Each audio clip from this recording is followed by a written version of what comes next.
बोलिए भोलेनाथ की जय, माँ गौरा पार्वती जी की जय। भोले बाबा पूछे चिरैया से कहाँ गई गौरा मड़ैया से। अरे भोले बाबा पूछे चिरैया से कहाँ गई गौरा मड़ैया से। ब्रह्मा से पूछे विष्णु से पूछे, ब्रह्मा से पूछे विष्णु से पूछे, जाकर पूछे लक्ष्मी मैया से, जाकर पूछे लक्ष्मी मैया से कहाँ गई गौरा मड़ैया से।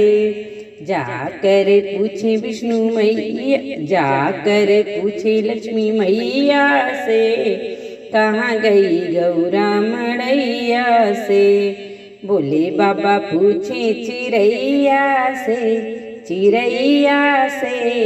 कहाँ गई गौरा मड़ैया से।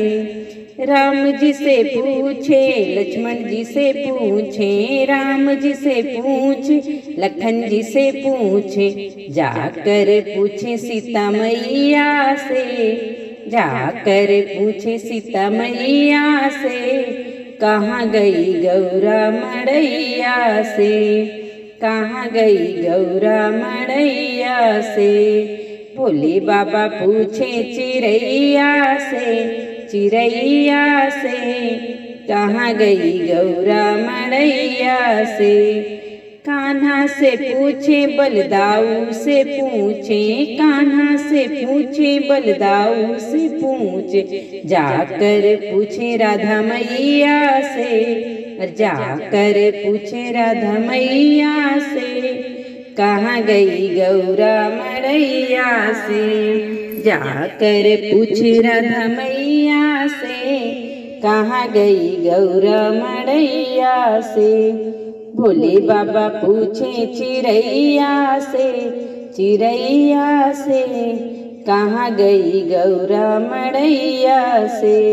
गणपत से पूछे कार्तिके से पूछे, गणेश से पूछे कार्तिके से पूछे, जाकर पूछे लक्ष्मी मैया से, जाकर पूछे लक्ष्मी मैया से कहाँ गई गौरा मड़ैया से। जाकर पूछे लक्ष्मी मैया से कहाँ गई गौरा मड़ैया से। भोले बाबा पूछे चिरैया से कहाँ गई गौरा मड़ैया से।